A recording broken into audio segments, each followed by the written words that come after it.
In the 8th grade, my classmates looked up to me, and of course, the lower grades worshipped me like a god. No one, and I mean no one else, could avoid being called on in class to answer those stupid, pointless, insipid questions. They called me the chameleon.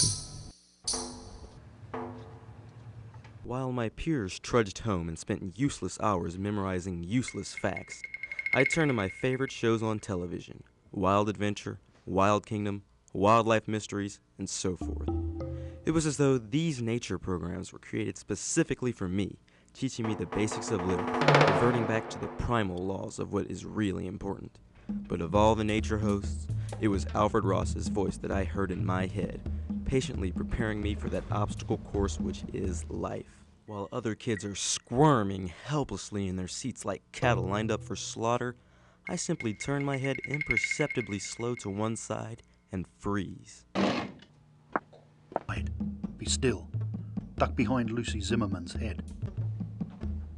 In times of crisis, I can hear Alfred Ross's deep, booming voice giving me instructions like God talking to Moses.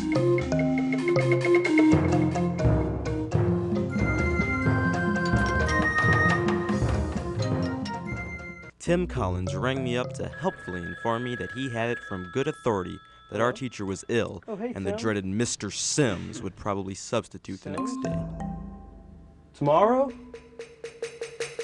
Oh man, he goes up and down every road, doesn't he? Man, what are you gonna do? It is well known that Sims asks everyone questions, and I mean everyone. I retrieved episode 57 of Wild Adventure and watched and listened to the master speak of an animal that was both large and an expert of camouflage, the Bengal tiger. Take a look at him. He's several hundred pounds of pure muscle, but put him in the filtered light of a jungle, and where is he? Imagine the surprise of the American GIs in Asia when they went into the jungle to take a pee and they never came back. Their disappearance was blamed on the enemy, or that they deserted or something.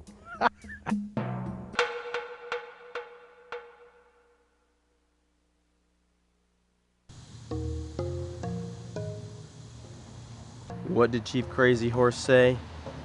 It's a good day to die.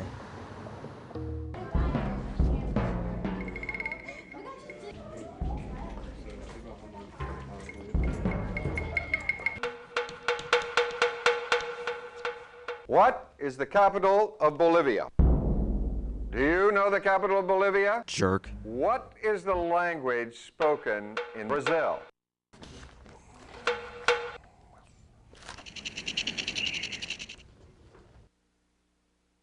How do you like that? The Invisible Boy.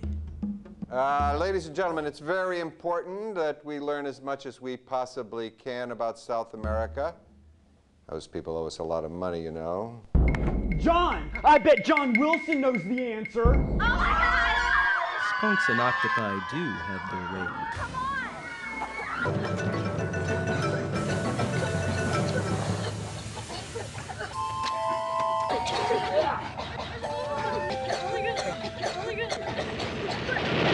The next day was a prey animal's worst nightmare. Sims made some inquiries. At first, no one knew what he was talking about. But then, a search of the school computer showed that I did indeed exist, and held high grades with a near perfect average.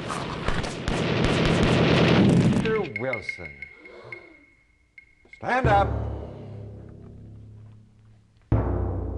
Do you know the answer? Sit down.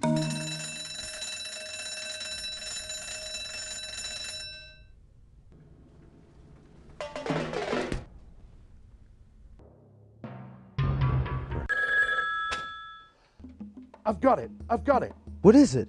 What's the most flamboyant, flashiest, loudest creature in nature that nobody would mess with? Okay, students, I want to know the answer. Ooh, pick me. Ooh, pick me. Caroline, tell us the answer. Poison dart frog.